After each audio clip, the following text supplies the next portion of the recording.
Hey listeners, thanks for dropping in. I'm Christy. And I'm Melissa. And this is Buried Motives, where we dig deep into the details of some of the most gruesome dirtbag murderers.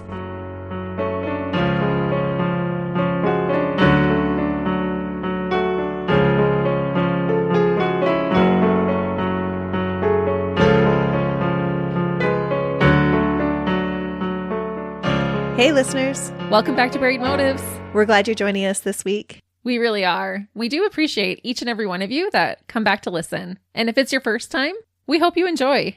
And if it's not your first time, we hope you spread the word. Tell someone about our podcast. Yeah, that is a great way to help us out. But on to today's case. Okay, for this one, I am honestly not sure how I even came across this case. I was looking up some other cases, and you could say one thing led to another, and now here we are. It kind of fell in my lap. I chose this case for today because it goes against the typical reasons why a woman would murder, especially why a woman would murder another woman. It caused me to look a little more into how often a woman will kill and the common reasons why. Revenge. That is a common one. Jealousy. Another common one. But not the reasons for today. This case was affected by COVID and a nosy community member. And it caused me to go down a little rabbit hole that I will share with you as well. So lots of new things to discuss that we haven't really touched on before. So COVID gets the blame for something else too? COVID is partly to blame, but also deserves some credit for how this case gets solved. So is everybody in isolation? They are. This is happening during COVID. And I don't think we've really covered a case where COVID protocols played a part in the case. This case is a recent one. It happened in 2020 in the UK and is surprisingly not widely known, especially in North America. Although I am sure some have, I'm willing to bet that most of our listeners haven't heard it. I really had to dig deep for research for this one. Let's start by looking at some stats published by UK papers. Female homicide victims rose by almost a quarter, 24%, the year after the coronavirus hit. I imagine this may have been a similar stat for other countries as well. Most women are murdered by intimate partners. COVID was a huge stress worldwide, which can explain, but not justify, this upward trend. Most murders in England and Wales are committed by white men. Out of all murders towards either gender there, 93% are currently committed by a man. And again, we see similar statistics throughout the world, usually closer to the 90% mark. But it can fluctuate depending on region. Women tend to kill as a solution to a problem and for more intimate reasons. We see this when a woman murders an abusive partner or takes a life for financial gain. Usually, a woman has some type of personal connection to her victim. Most of the time, that relationship is as a family member. I found an article on the Washington Post that summarized statistics from the most recent FBI supplemental homicide report. The data is from 1999 to 2012, so I imagine it will be updated sometime soon. Although poison is a more common method of killing used by women, it is no longer the number one method of choice among our female counterparts. Guns are used less than half the time, but are now the number one choice of weapon used by women. This is followed by stabbings, and then beatings or striking someone with a blunt object. Poisoning comes in number 6. So does that mean women are getting physically stronger? Or just not as inhibited to use that strength and that violence. Honestly, I was surprised that women are becoming more violent, but at the same time, I wasn't. Yeah, I'm actually surprised by that. I was too. And just a little side note, suffocation is in the top 3 for men, after firearms and stabbing. So both men and women are firearms and stabbing first. Yes. Our female dirtbag that we are discussing today had a very rare motive for her gender. It is way more commonly seen in men, and she chose a knife as her murder weapon. We know there are always exceptions to the rules, and this case is definitely one of those exceptions. This anomaly is Gareeca Gordon. I heard her name pronounced as Gareeca, but most news reports pronounced it as Gareeca, so that's what I'm going with. She was born in the early 1990s. I couldn't find a birth date, but she was 28 at the time of the murder in 2020.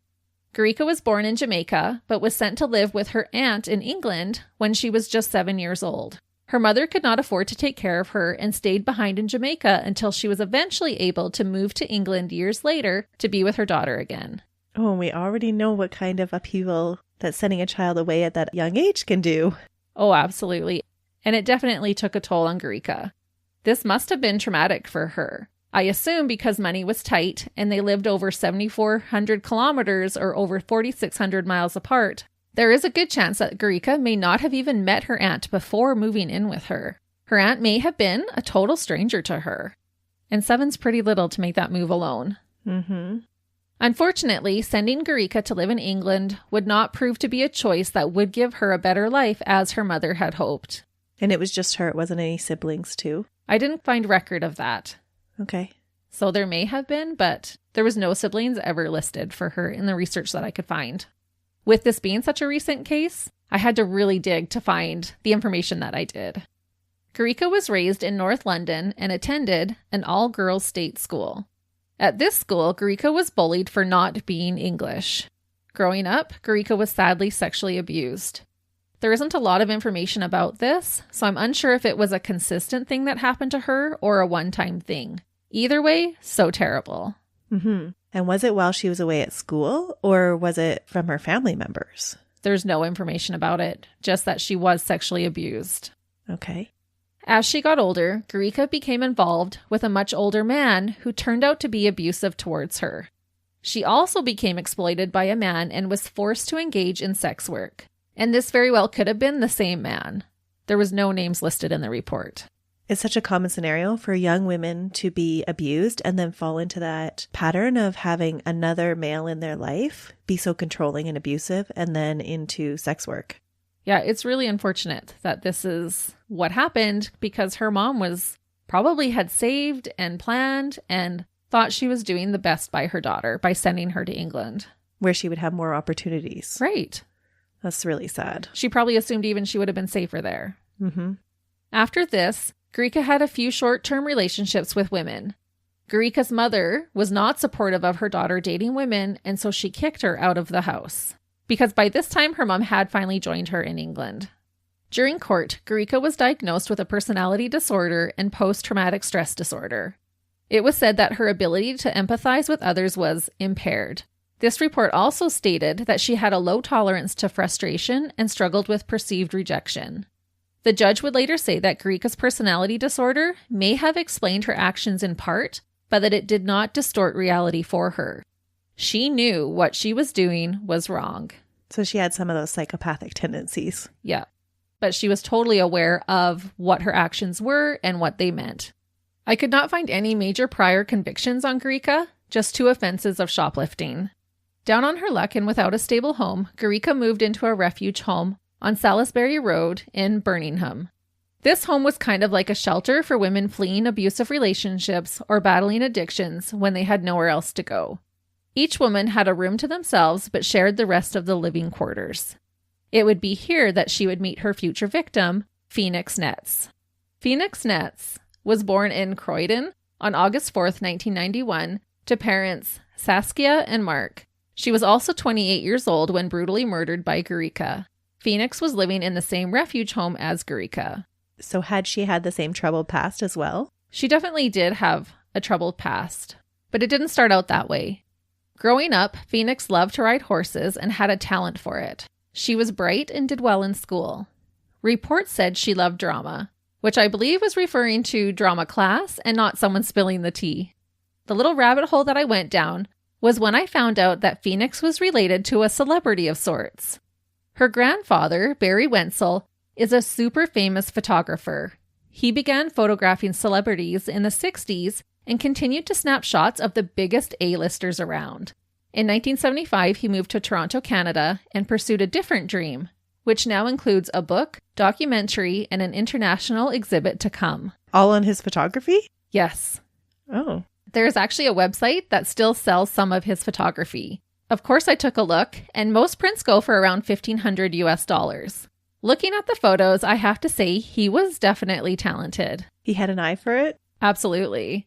He just has a real cool vibe in all of his pictures. And I think you might even be surprised on the people that he took photographs of. Some of the photos that you can purchase are of Louis Armstrong, Aretha Franklin, the Beatles, the Rolling Stones, Jimi Hendrix, Eric Clapton, Tina Turner, Led Zeppelin, Diana Ross, David Bowie, Pink Floyd, Neil Young, BB King, Johnny Cash, and many, many more. I actually had a hard time deciding who to even mention, and I left a lot of them out. That seems like a pretty diverse group. Yeah. But definitely all A-listers. Mm-hmm. And this has absolutely nothing to do with the case at all. I just found it an interesting part of Phoenix's family tree. After graduating from high school, Phoenix attended the University of Kent, the same university that her grandfather attended. She had dreams of becoming a paramedic. Eventually, a new job and relationship caused her to move from London to Birmingham. It was said that she loved living there. Phoenix also became down on her luck at the time that she moved into the refuge home. She battled mental health challenges, had fallen into drug use, and had dropped out of university. Wanting to make positive changes, she moved into the home so she could get back on her feet. When Phoenix and Gareeca met, they instantly became friends. Their bedrooms were next door to one another. At the time of the murder, COVID-19 was in full force. It sounded like they met only a month or so before the world shut down. Most lockdowns started in March of 2020. That is when it started in Canada. And this murder took place just a month later in April. In the UK, people were ordered to stay home and not gather with other people who didn't live in their homes with them. This meant that Gareeca and Phoenix would have likely seen a lot more of one another than they might have if no restrictions were in place. Things started off great with their friendship, but quickly took a darker turn. Reportedly, Gareeca started to make sexual advances towards Phoenix. Phoenix was not interested in her roommate that way and made it very clear to Gareeca. One day, according to other roommates, Phoenix asked Gareeca if she could borrow some money, and Gareeca said she would give her money only if she had sex with her as payment. Oh, because that's her history of currency. Absolutely. That's what I thought too. Phoenix refused, which angered Gareeca. Things escalated when Gareeca started to push Phoenix for turning down her sexual advances. So now you've got somebody with a huge threat bias that feels threatened and needs to defend themselves. Right. Gareeca aggressively continued to try and convince Phoenix to sleep with her, making Phoenix more and more uncomfortable with the situation. And it made me think, why does anyone ever think that this tactic will magically make someone want to sleep with you? If I just get more aggressive and bully you and push you around, that's going to do the trick? It's a surefire way to feel that love connection, isn't it? In opposite land. It doesn't make any sense. No. But so many try. Right. It's a common tactic by a lot of people. A lot of dirtbags, I should say. I assume Phoenix did not think she was going to be sexually harassed while living in a women's refuge home. Most women in homes like this were running away from these type of situations, not causing them themselves. It is interesting because she had been abused and been at the receiving end of that aggression, that she would then push that onto somebody else. Yeah. Like, it was pretty strict there. Like, men were not allowed in the house because most of them were fleeing from abusive situations. From March 31st to April 6th, Phoenix carried out an ongoing text message conversation with a friend, telling that friend that Gareeca was still interested in her sexually. On April 7th, 2020, Phoenix sent a text to a different friend that said, quote, "There's a girl here who keeps asking me to be sexual. I think I'm going to move back to London. It's scaring me, LOL." Oh, that's so much foreshadowing. I know. Phoenix used LOL, which means laugh out loud, at the end of her sentence, but she was obviously in distress over the situation, especially if she was prepared to move from the city that she loved living in just to get away from it. Unfortunately, COVID restrictions inhibited her plans to move right away, as she had hoped. She must have been so scared. So now she's trapped in the same house, right next door to the person that she feels threatened by. Mm-hmm. And she's reaching out through text messages because she can't get together with her friends, saying that she's scared and wants to move. You can see that this is a recipe for disaster. It absolutely was. The last time Phoenix would reach out to a friend would be in the early morning hours of April 16th. The friend unfortunately missed the call. He tried to call her back later that afternoon, but Phoenix never answered the phone. We are going to jump almost a full month ahead to May 12th. And then we will revisit the day of April 16th and what transpired during the days afterwards leading back to May 12th. This is where our nosy neighbor wins Hero of the Day. A community member near Forest of Dean in Gloucestershire spotted an unfamiliar car in the area. Remember, this was during the beginning of COVID lockdown when a lot of people were being extra vigilant about following protocols. This person decided to call the police to tell on the mystery driver. Oh, it is a nosy neighbor situation. Yeah. And normally we would kind of scoff at somebody doing this. But if they hadn't, we probably would never have found out what happened to Phoenix. This community member said that the car was driving erratically on the A4136 road near Colford in the Forest of Dean. Gloucestershire is about an hour-and-a-half drive from Birmingham, where Gareeca and Phoenix lived. After the concerned community member called in the unplaced car, police were dispatched to check it out. At around 10:30 p.m., police spotted the mystery car, a Vauxhall Zafira, if that's how you say it, and talked to the driver, who was parked on the side of the road. When questioned, Mahesh Sarathia told police that he was just waiting for a friend. Police reminded him of the isolation protocols in place and sent him on his way alone. Shortly after sending him on his merry little way, Mahesh is spotted driving slowly back towards the area. This time, they pull him over and give him a ticket for violating COVID regulations. What's in his trunk? Nothing. Oh. But they ran his registration and found out that he was from Wolverhampton, which is even further from the Forest of Dean than Birmingham. So that's when they gave him the ticket. With Mahesh still pulled over on the B4228 at 11:05 p.m., police spot a woman standing near the entrance of Stowfield Quarry with 2 suitcases. At first, because it was late at night, they were concerned for this woman's welfare and felt like they should check to see if she was okay. As police approach the woman, they can smell a distinctive burning smell.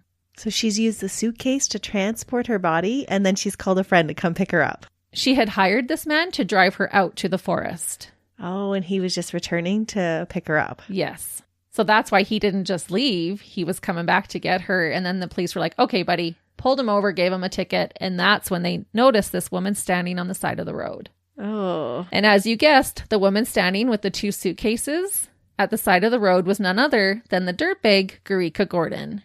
You can watch part of the police's body cam recordings online of police interacting with Gareeca as they look inside the suitcases. Is everything already burned, or is it still in the suitcases? It's in the suitcases. Oh, that would have been awful to find. It is.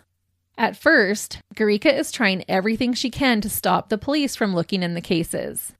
At one point, you hear an officer tell her she is going to get arrested for obstructing the police. Gareeca responds in a fairly calm manner. Quote, I don't want to stop you guys. Can I just explain? Because as I said before, I have issues.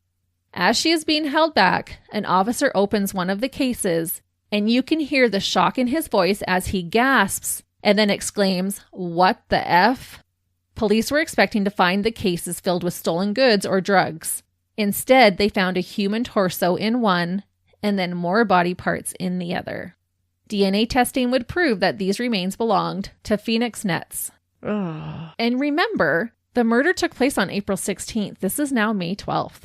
It must have smelled so bad. Mm-hmm. About this, Gloucestershire Police Detective Chief Inspector John Turner said, quote, when they tried to look in the suitcase, she tried to push them away, so officers thought there were drugs or stolen property in it. When they eventually opened it, they were really shocked to find a dismembered body in there. Yeah, no kidding. Yeah. That's a different kind of day at work. And Gareeca's not a very big woman. She's just this tiny little thing and has this really soft-spoken voice and just not what you're expecting. They thought maybe she was in danger standing on the side of the road, and that's why they went to initially check. So she goes from victim to dirtbag in like a second. Yeah, real quick. There's actually a female officer there when the one officer opens the bag and she looks away. The first suitcase they opened was of the torso, and they were not expecting to find that.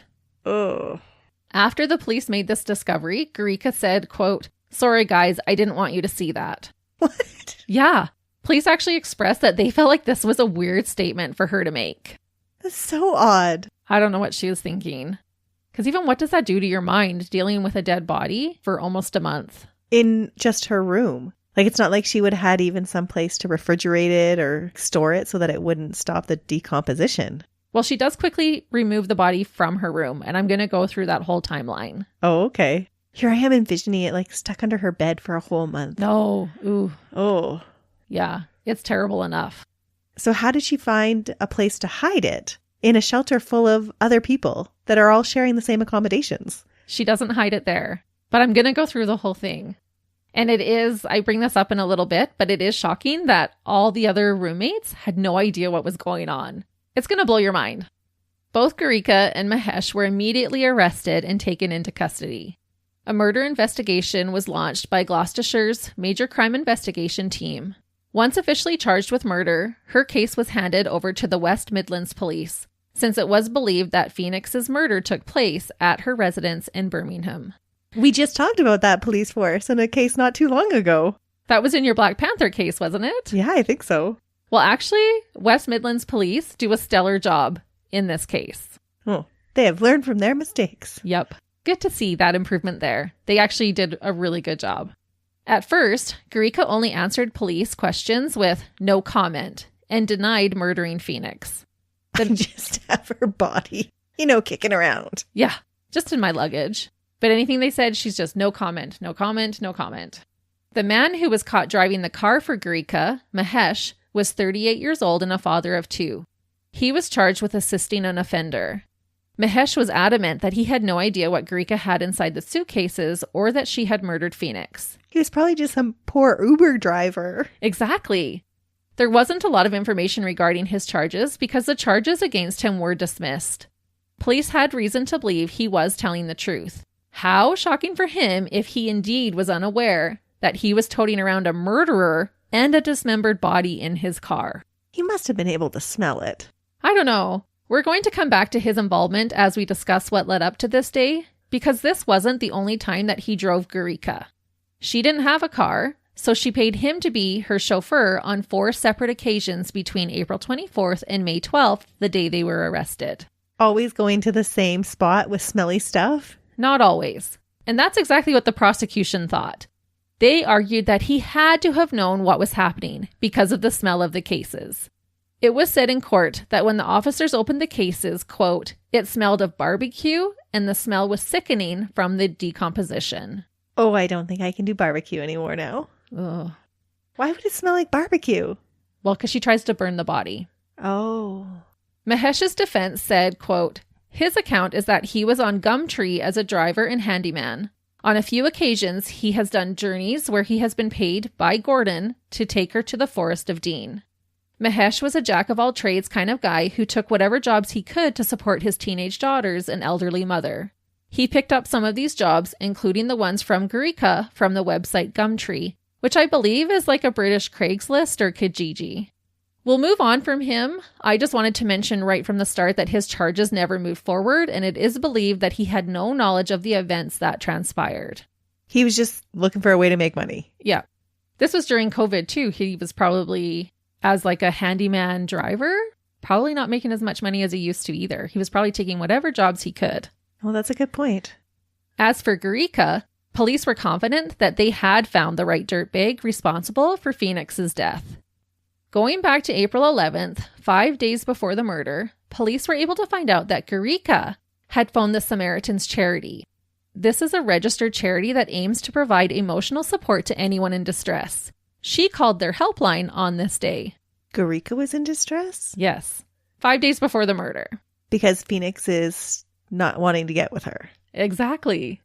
In this conversation, she expressed that she liked and wanted to have sex with a certain woman. It was noted that Gareeca appeared to be intoxicated, or tipsy as they put it. So she drunk dialed a helpline. Yeah, she did. The helpline worker stated that Gareeca said that her loins were warming up or were hot. She also told the call handler that she would be direct with the woman in a bid to have sex with her. So basically she called him because she was sexually riled and didn't know what to do about it. Okay, what was the advice she got? I'm sorry, I shouldn't laugh. That I'm not sure. Maybe a cold shower? Anything other than murder. Yeah. This whole case is just bewildering, the things that Gareeca does. I'm sure the alcohol played a part in her calling up a helpline about being sexually frustrated. Can you even imagine the call handler that received that call, what they would have been thinking? No, I wouldn't have been able to keep a straight face. I would have been busting a gut. Yeah, she literally said that her loins were heating up. But the scary part of that is at the end of the call, she said, I'm going to be direct with the woman in a bid to have sex with her. Hadn't she already been direct and had been told a direct no? Absolutely, she had. But to me, this is a bit of foreshadowing to the escalation that is going to occur. Police later found a note that Gareeca wrote and gave to Phoenix. It read, quote, "I know it's not like you to not have sex. I can't give you what we want unless we F." It was made clear that Gareeca's motivation was sexual in nature. It is unusual for a woman to attack another woman for not giving in to her sexual requests. On April 16th, Gareeca could no longer contain her aggressive lust towards Phoenix. After her sexual advances had been turned down yet again, Gareeca took a knife and stabbed Phoenix 4 times in the front of her torso.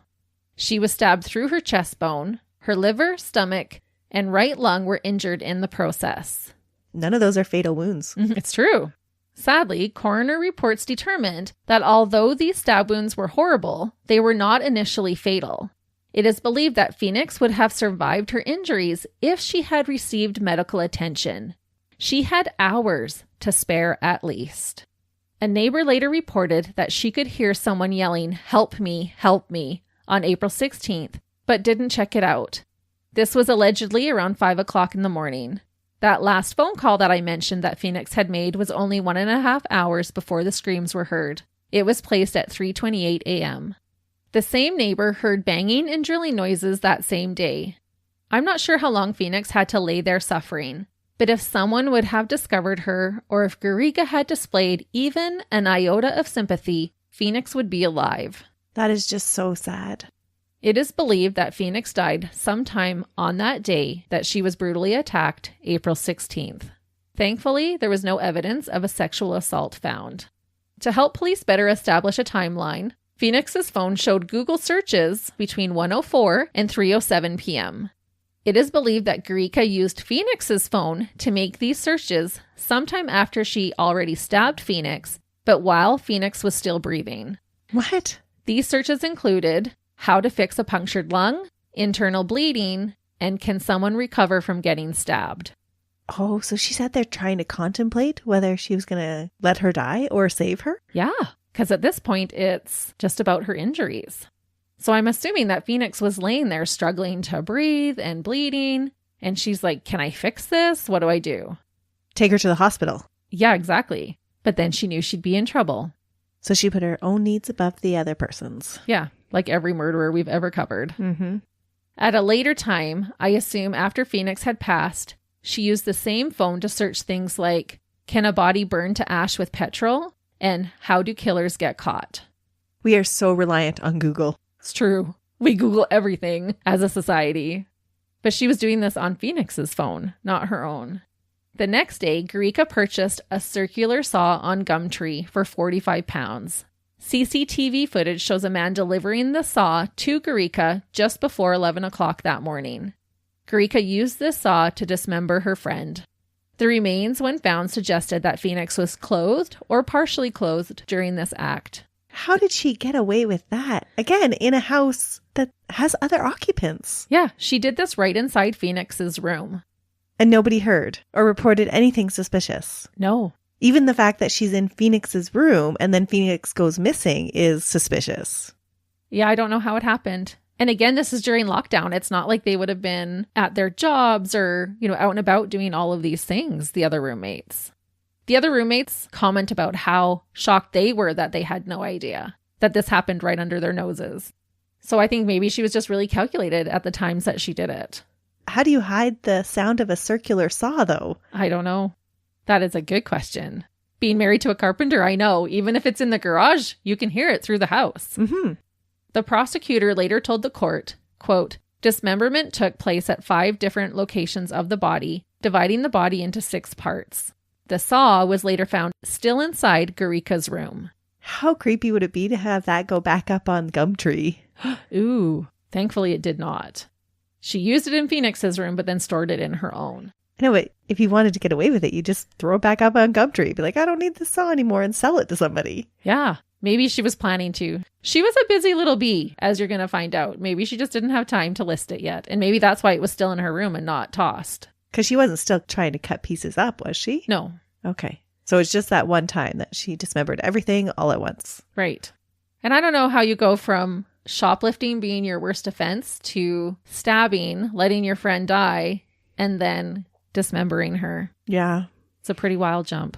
But you throw substances in there and then it doesn't become as big of a jump. True. The things that Gareeca did up until this point are deplorable, but they only get worse. What she does after the murder proves just how cold and calculated she truly is. Starting on April 18th and continuing over the next 4 weeks until she was caught, Gareeca used Phoenix's cell phone to contact friends and family in order to trick them into believing that she was alive and okay. Oh, that's awful. Mm-hmm. And it's COVID, so you're not having that face-to-face interaction. And so you could totally get away with this. Absolutely, and she used that to her advantage. Among the list of people were Phoenix's parents. They were unknowingly communicating with the dirtbag who murdered their daughter. Gareeca even asked Phoenix's parents during this deception for money to help her move back to London. Gareeca was clearly aware of Phoenix's plan to move back home, and some think this knowledge played a factor in her decision to kill Phoenix. She didn't want her to leave. Right. Because everyone has a unique style of texting, some people did become a little suspicious. She also was communicating with the landlord, saying that she was going to move out, and asked people to contact her via email instead of text. This was an email address that Gareeca created to pretend to be her victim. She kept this up for almost a month while still dealing with Phoenix's remains. I don't know how you even do all of that and keep a sane head. I don't know either.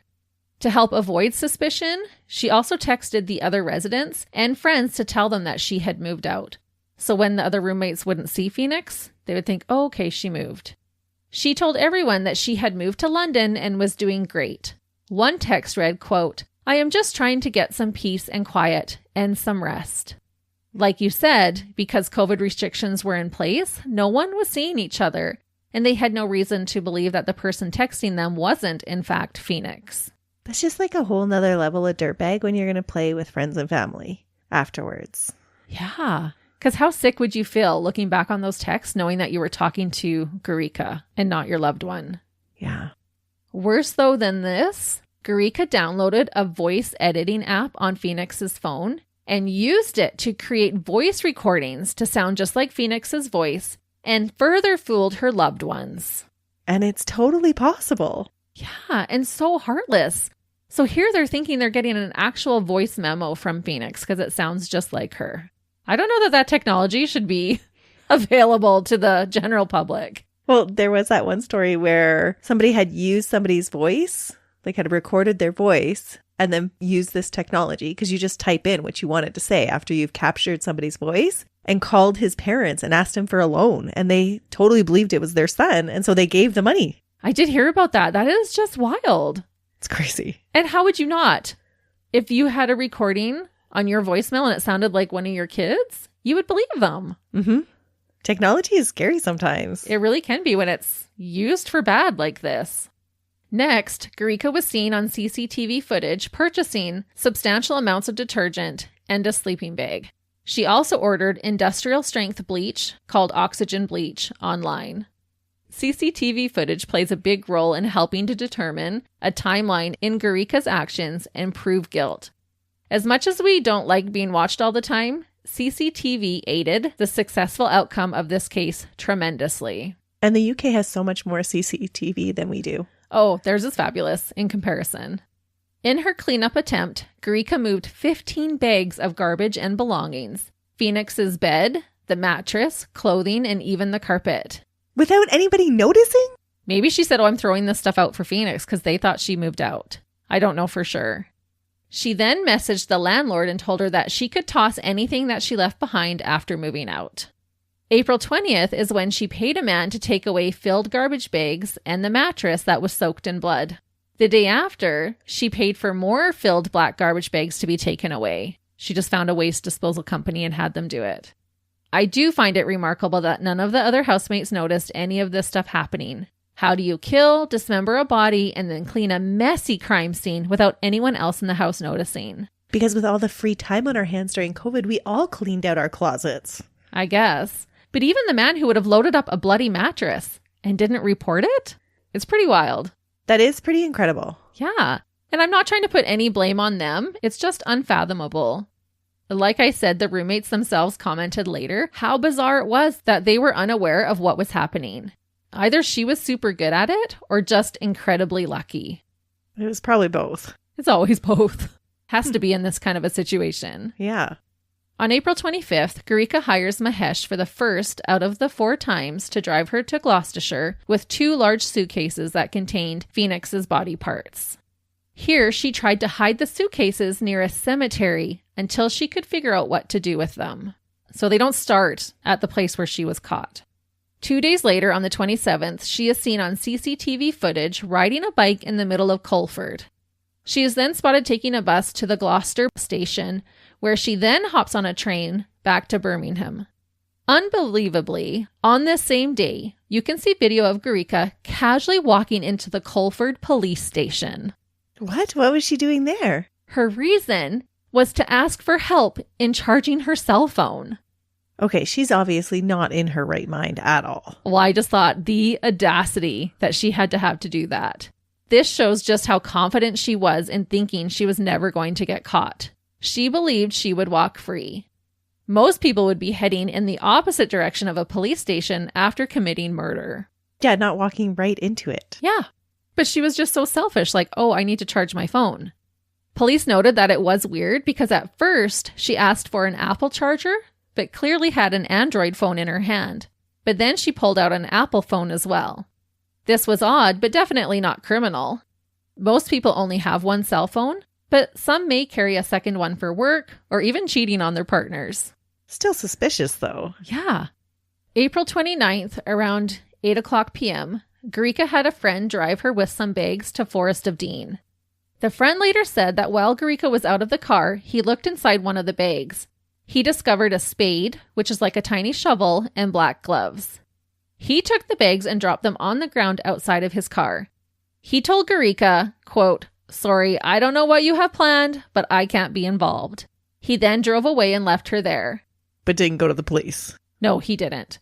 But he does seem like the only person during this entire ordeal to get an off feeling about what Gareeca was doing.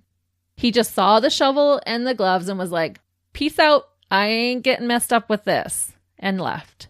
And she just continues on like nothing. She's like, oh, okay, see you later. Yeah, she figured it out. But wouldn't she be like, is he going to tell now? Is he going to say anything? Yeah, I think she just kind of feels invincible. Because at this point, it's already been a couple of weeks. On the 30th, she takes a train from Birmingham back to Colford. Later that afternoon, she is spotted taking a taxi from Hereford to Colford, again moving the cases.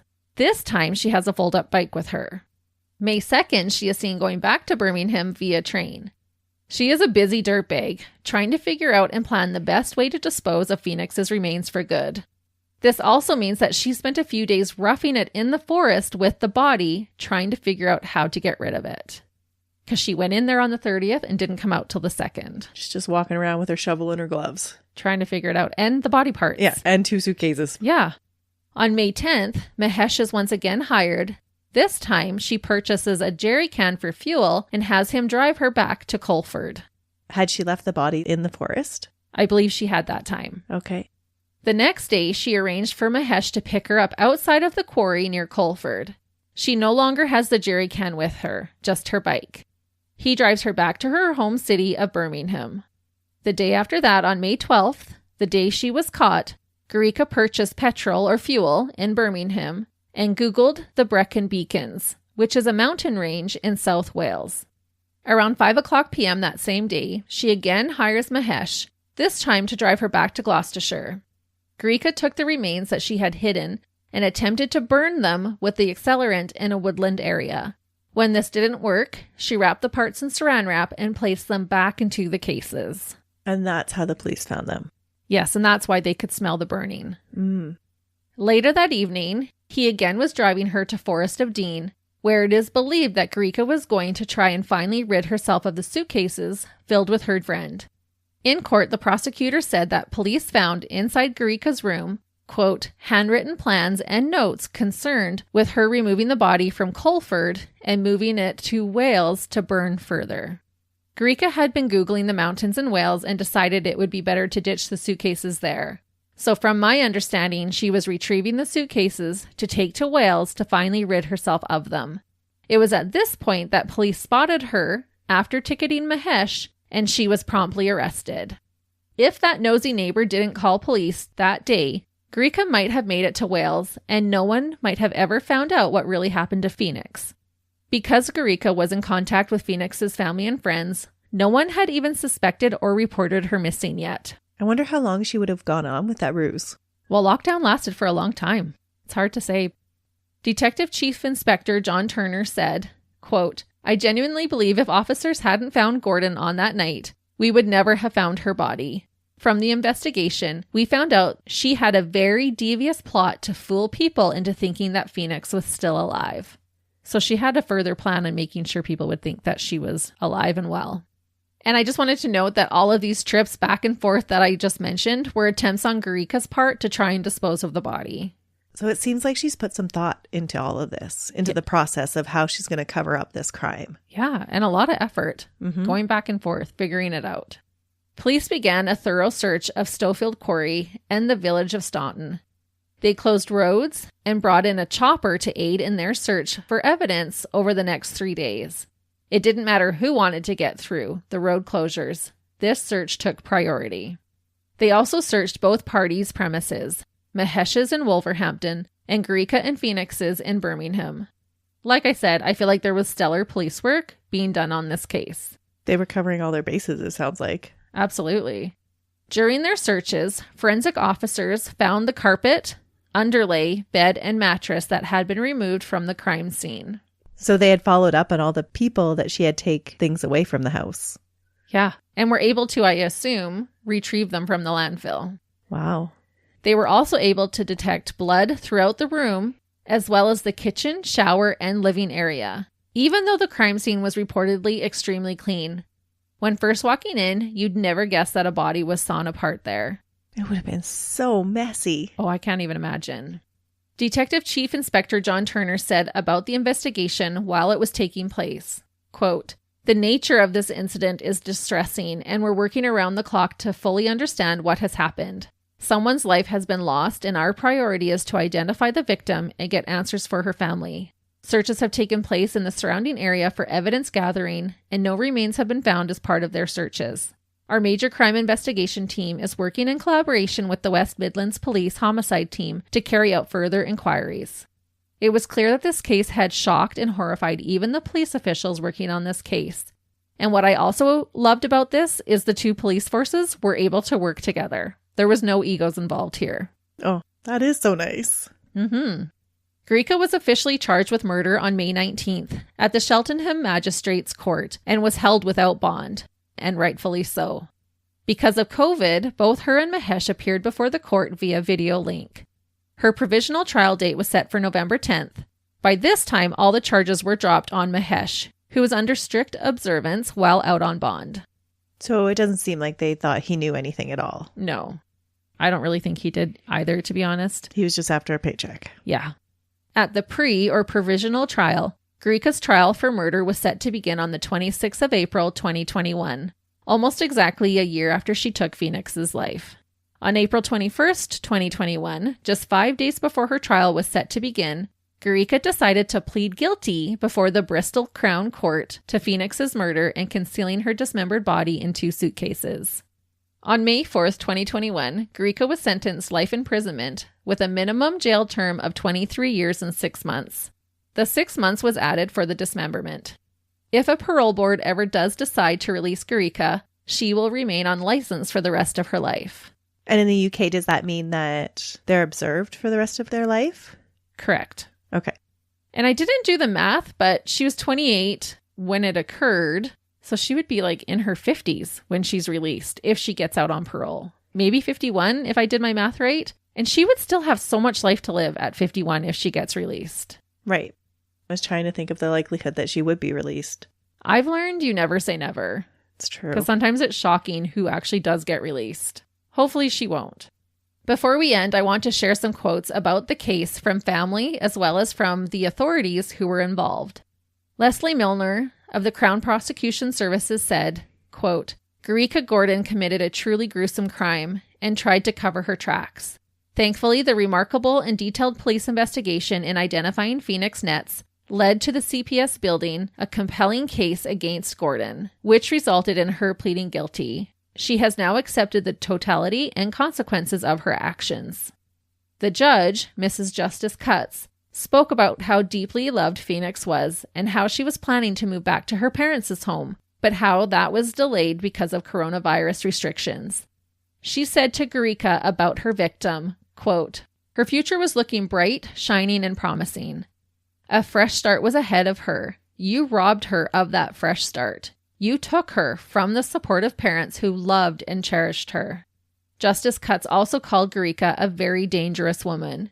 She said, quote, "You stabbed her 4 times. None of these wounds would have been fatal had you called for help. You were aware that she was seriously injured and may not recover, but yet you did nothing about it. She must have been very frightened in those hours before she died." She continued to express how not calling for help would have inflicted considerable physical and mental suffering on Phoenix. She said this act aggravated the offense. This also tells me that Gareeca couldn't blame her actions on a snap judgment or an out-of-control moment. The act itself might have been impulsive, but she had hours to get Phoenix the help she needed. Instead, she let her die a slow and painful death. And what makes it all the more tragic is that she was just starting to turn her life around. Yeah, she was taking the proper steps and was excited about what was ahead for her. John Turner said that Gareeca was, quote, "truly the most callous, calculating, and evil person he ever had to deal with." Phoenix's father, Mark, expressed after his daughter's death, quote, "We have suffered profound loss over the death of such a much-loved daughter. We have been caused so much pain by not only her death, but the manner of it. We will be forever devastated by her death. Our lives have been irreversibly changed, and the anguish is indescribable." I couldn't imagine losing a child, but then having their body dismembered would just add so much to that. Such a violent way to die, and then the aftermath was just as bad. And deceiving her parents? I just can't even imagine how you would get through that. Saskia, Phoenix's mother, said she felt, quote, "forever devastated, forever empty." At the time, a statement was released on behalf of the family. It read, quote, "We have family and good friends supporting us, and our thanks go out to all of them. We would also like to thank all the police officers involved in the investigation for their hard work and sensitivity." Gareeca's mother, who remained unnamed, said that her daughter was a ticking time bomb because of the trauma in her life, but that she wasn't a bad person at heart. This made me ponder, was Gareeca so enraged at Phoenix rejecting her sexual advances, even when offered money, because of the sex work she was forced to do? Did it make her resent Phoenix's free choice? I could see that happening. And just her reality of that would have been so skewed. About what people can and can't consent to. You can see how she would become so enraged that somebody else was saying no to sex when she had been forced to do it. Right. And how that exchange of money made it permissible to happen. Gareeca's mother also expressed feelings of guilt and wrote a letter to the judge saying that she was, quote, "eternally sorry" for what her daughter had done. She said to Phoenix's parents, quote, "I am very sorry for tragic loss of your loved one. I will never justify my daughter's actions in any way." And that is the story of an incredibly cold and calculated, evasive dirtbag who couldn't accept no for an answer and let her selfish carnal desires take over. The devious bully murderer, Gareeca Gordon. That was just a wild case of what she did afterwards over something so little. Yeah. You could have searched elsewhere to get those sexual needs met. Yeah. She just got hyper-focused on Phoenix, and it had deadly consequences. Were there any other psychological reports done on her? Not that I found. All it said was the personality disorder and the PTSD. Which all go into that personality that allows you to kill. If you have no respect for authority, little impulse control. Right. But the court did say it did not inhibit her knowledge of right and wrong. I totally think she was capable of understanding that. I can just see where the impulses aided her in committing the crime and then being able to do something so horrific after. That would have been so disturbing. Yeah, I cannot even imagine, especially for a month. Like most people, you would just want to get rid of that evidence right away. But she just kept going back to the remains. Yeah. I don't know if she was a little bit panicked about getting caught and had to make sure that it was done in a way that she didn't feel like she would get caught. But Like I said during the case, thank goodness for that nosy little neighbor, because otherwise she'd probably been able to take her remains to that mountainscape in Wales. So Christy's advice, everyone, is don't be afraid to be a nosy neighbor. That's right. Sometimes it pays. We'll put up with all the really annoying ones for that one that makes a difference in a case like this. If you see something, say something. So listeners, don't be afraid to be a nosy neighbor. Yep. Nosy neighbor for the win. I don't even know who they are. They didn't put a name, or else I'd give them a shout out. Good job. Yep. That's the way we get dirtbags off the streets. Gotta be a little nosy. It's okay to tattle once in a while. Or the nicer way to say that is to bring attention to concerning things. Not all snitches get stitches. Sometimes something good comes of it. And they solve a murder. Yeah, this one made it worth it for all the rest. But that is it for me this week. I hope that you guys will all join us next week when Melissa will bring us another case. Until then, see ya. Bye.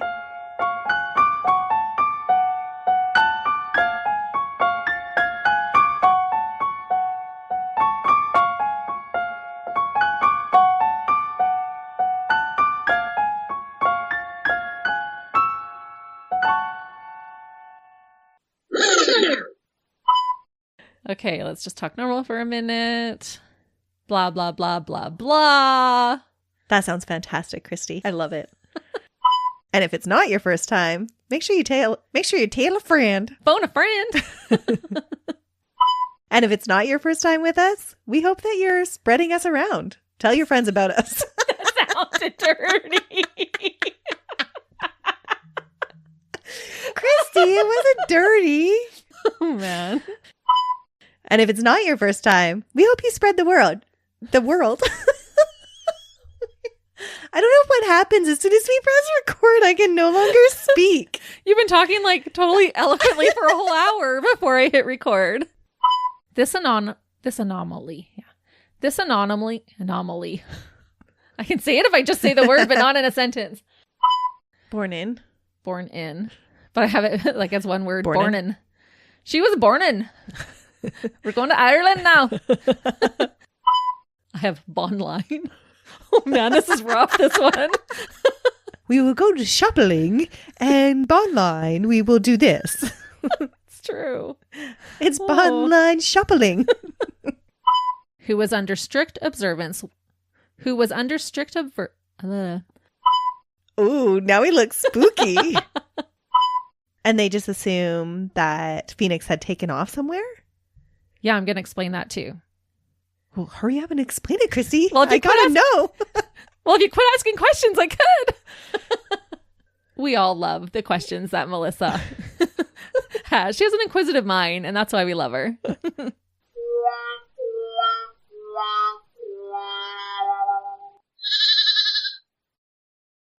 Another Sound Off Media Company podcast.